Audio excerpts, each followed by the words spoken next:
আমার আজকের রেসিপি হলো লাউ শুক্তো। যারা এখনো পর্যন্ত লাউ খাওনি বা লাউ খেতে পছন্দ করো না, তারাও হাত চেটে লাউ শুক্তো খাবে এইভাবে বানালে। হ্যালো এভরিওয়ান, আমি তাপসী নিয়ে চলে এসেছি নতুন একটা রেসিপিটা হলো লাউ শুক্তো। কয়দিনই দেখছি বেশ ট্রেন্ডিং এ চলছে। এই হাফ লাউটা বাড়িতে রয়ে গিয়েছিল, কিছুতেই আর খেয়ে উঠছে না সবাই, তাই ভাবলাম এটা দিয়ে নতুন কিছু ট্রাই করি। চলো তাহলে দেখতে থাকো আমি লাউ শুক্তোটা কিভাবে বানাই। আজ বানাবো লাউ শুক্তো। হ্যালো এভরিওয়ান, ইচ্ছে খুশি লাইফস্টাইলের পক্ষ থেকে সবাইকে জানাই স্বাগতম। আশা করছি সবাই খুব ভালো আছেন, আমিও ভালো আছি আপনাদের ভালোবাসায়। আমার আজকের রেসিপিটা হলো লাউ শুক্তো। তাহলে চলুন শুরু করে দিই লাউ শুক্তোর রেসিপিটা। প্রথমেই লাউয়ের খোসাটি সুন্দর করে ছাড়িয়ে নিচ্ছি ছিলার দিয়ে, ভালো করে ছিলে নিচ্ছি ধীরে ধীরে লাউটিকে। এবার লাউটিকে আমি কেটে নেব একটা সুন্দর সাইজ করে বা আকার করে, যেমন ধরুন যেভাবে আলুর দমের আলু কাটে ডুমু ডুমু করে, ঠিক সেইভাবেই আমি কেটে নেব লাউটিকে খোলা ছাড়িয়ে নিয়ে ভালো করে সুন্দর করে জল দিয়ে ধুয়ে নেব আগে প্রথমেই।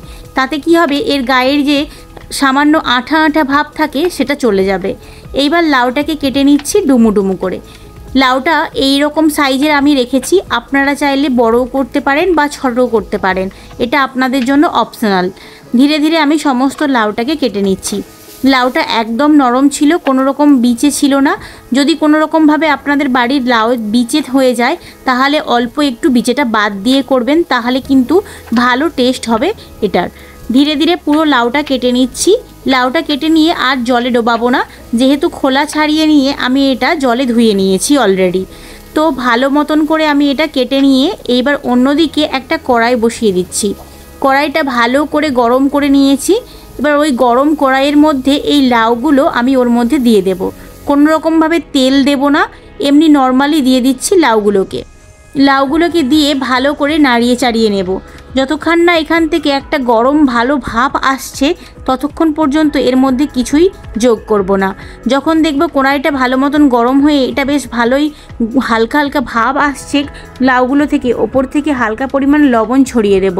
লবণটা দেওয়ার পরে বেশ ভালো করে নাড়িয়ে চাড়িয়ে নিচ্ছি খুন্তি দিয়ে ওই লাউ শুক্তোর লাউগুলোকে। এবার যখন দেখব কড়াটা শুকনো শুকনো ভাব হয়ে আসছে তখন অল্প পরিমাণ এর মধ্যে জল অ্যাড করে দেব। একদম সামান্য পরিমাণ দিতে হবে, শুধুমাত্র লাউটা সেদ্ধ করে নেওয়ার জন্য। এইবার লাউটাকে ঢাকা দিয়ে আমি ভালো মতন সেদ্ধ করে নিচ্ছি 10 মিনিটের জন্য। 10 মিনিটের জন্য এটা স্টিম করে নেব, খুব গলা গলা ভাব হয়ে গেলে হবে না। তারপরে ওই কড়াইতে দিয়ে দিচ্ছি অল্প করে 5 ফোড়ন। কোনো রকম তেল দেব না, শুকনো কড়াই 5 ফোড়নগুলো দিয়ে ভালো করে ভেজে নেব।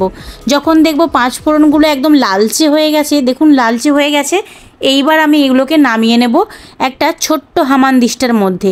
আপনারা চাইলে এটা মিক্সিতেও গুঁড়ো করে নিতে পারেন, কিন্তু আমি এই ঠুকটুকির মধ্যে দিয়েই ঘুরিয়ে ঘুরিয়ে গুঁড়ো করে নেব। তারপরে দিয়ে দিচ্ছি অল্প একটু গয়নাবড়িগুলোকে ছোট করে ভেঙে নিয়েছি।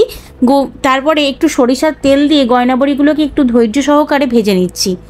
ভালো করে ভেজে নিয়ে আমি কি করব, এগুলোকে নামিয়ে নেব। যখন একটু লালচে মতো হয়ে যাবে, খড়খড়ে হয়ে যাওয়া বড়িগুলোকে এই পাশে মশলা করে নিচ্ছি। কয়েকটা স্ল্যাশ আদার কুচি, সঙ্গে 2টো কাঁচা লঙ্কা, একটা টমেটো আর অল্প একটু পোস্ত দিয়ে দিচ্ছি এর মধ্যে। এটা আপনাদের সম্পূর্ণরূপে লাউটার ওপরে ডিপেন্ড করে কিন্তু মশলাটা বানাতে হবে। কতটা পরিমাণ আপনাদের লাউটা সেটার ওপরে নির্ভর করে কিন্তু আন্দাজ করে আপনাদেরকে মশলাটা বানাতে হবে। সেই মতো এদিকে বড়িগুলো আমার ভাজা হয়ে গেছে, আমি নামিয়ে নিয়েছি। কড়াইতে দিয়ে দিয়েছি অল্প একটু সরিষার তেল, সাথে একটু গোটা জিরে আর সঙ্গে একটা শুকনো লঙ্কা। এইগুলোকে ভালো করে ভেজে নেব, একদম লালচে করে ভেজে নিয়ে ওই যে মশলাটা করে রাখলাম মিক্সির গ্রাইন্ডারে যে পেস্ট করেছিলাম, ওই পেস্টটা এর মধ্যে দিয়ে দেব। পেস্টটা দেওয়ার পরে ভালো করে নাড়িয়ে ছাড়িয়ে নেব। আপনারা চাইলে এই লাউ শুক্তোতে হলুদ না দিতে পারেন, তাতে কিন্তু কালারটা দারুণ সুন্দর আসে। আমি কিন্তু অল্প একটু হলুদ দিয়ে ফেলেছিলাম, তাই আপনাদের বলছি আপনারা কিন্তু এটা নাও দিতে পারেন। তারপরে ভালো করে নাড়িয়ে চাড়িয়ে নিচ্ছি মশলাটাকে। মশলা থেকে যখন ভালো একটা স্মেল আসবে ওপর থেকে দিয়ে দিচ্ছি অল্প একটু চিনি। তারপরে নাড়িয়ে চাড়িয়ে নিয়ে এবার তেলটা ছেড়ে গেলে মশলা থেকে আমি যে লাউগুলো সেদ্ধ করে রেখেছিলাম আগে থেকে, সেইগুলোকে এর মধ্যে দিয়ে দিচ্ছি। ভালো করে লাউগুলোকে নাড়িয়ে চাড়িয়ে নিচ্ছি মশলার সঙ্গে, যাতে ভালোভাবে মশলাটা ওর মধ্যে চলে যায়। এইবার অল্প একটু মশলা ধোয়া জল আমি অ্যাড করে দিলাম। খুব বেশি জল দেওয়া যাবে না, কারণ আগে থেকে অলরেডি লাউগুলো সেদ্ধ করা আছে। এইবার ভালো করে সেদ্ধ করে নিতে হবে। সেদ্ধ করে নিতে হবে বলতে ওই যে জলটা রয়েছে ওইটা একটু কমিয়ে নিতে হবে আর কি। সঙ্গে দিয়ে দিলাম 1 কাপ মতো দুধ। এই দুধটা দেওয়ার জন্য এই শুক্তোর ফ্লেভারটা টোটালি পাল্টে যাবে। এত সুন্দর ফ্লেভার আসবে যে আপনি বাড়িতে না বানালে সত্যিই বুঝতে পারবেন না। এত সুন্দর টেস্ট হয়েছিল যে আমি নিজেই বুঝতে পারছিলাম না যে এটা আমি নিজে বানিয়েছি। আমি কখনো লাউ খাইনি, আমি পর্যন্ত এটার প্রেমে পড়ে গেছি। তো অবশ্যই আপনারা বাড়িতে বানাবেন আর একবার ট্রাই করে দেখবেন, সত্যি ভীষণ সুন্দর হয়। ঘুটঘুট করে ফুটিয়ে নিচ্ছি। খুব বেশি গ্যাসের ফ্লেমের আঁচটা বাড়িয়ে দিইনি, কম করেই দিয়েছি। সব কিছু পরিমাণ মতো দিয়ে দিয়েছিলাম।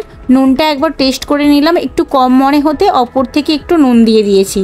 ভালো করে ফুটিয়ে নিয়েছি। আপনারা যদি একটু জুস রাখতে চান তাহলে কিন্তু এই অবস্থাতেই নামিয়ে নিতে হবে, আর না হলে কিন্তু অল্প একটু শুকনো করে নিতে পারেন, যেটা আমি করছি।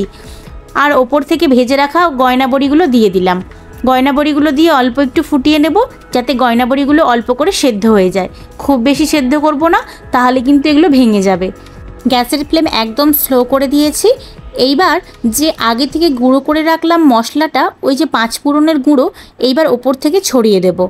এতে এত সুন্দর একটা স্মেল এসেছিল, কোনোভাবে তেতো লাগেনি, দারুণ একটা ফ্লেভার হয়েছিল। কিন্তু আমি এইভাবে দিয়ে এই ফার্স্ট টাইম রান্না করলাম, তাতে এত সুন্দর ফল পেয়েছি কি বলবো। আমার লাউ শুক্তো রেডি হয়ে গেছে। এইবার গরম গরম ধোঁয়া ওঠানো ভাতের সঙ্গে নিয়ে বসে যেতে হবে। তাহলে আমার এই লাউ শুক্তো রেসিপিটা কেমন লাগলো অবশ্যই কমেন্ট করে জানাবেন। যদি ভালো লেগে থাকে একটা লাইক করে দেবেন। চলে যাচ্ছি আজকের মতো, দেখা হচ্ছে পরের অন্য কোনো একটা ভিডিওতে। ততক্ষণে সবাই সুস্থ থাকবেন, সাবধানে থাকবেন আর ভালো থাকবেন। আজকের মতো টাটা। দেখা হচ্ছে পরের অন্য কোনো একটা রেসিপিতে। নিয়ে চলে আসবো নতুন দুর্দান্ত স্বাদের কোনো একটা রেসিপি।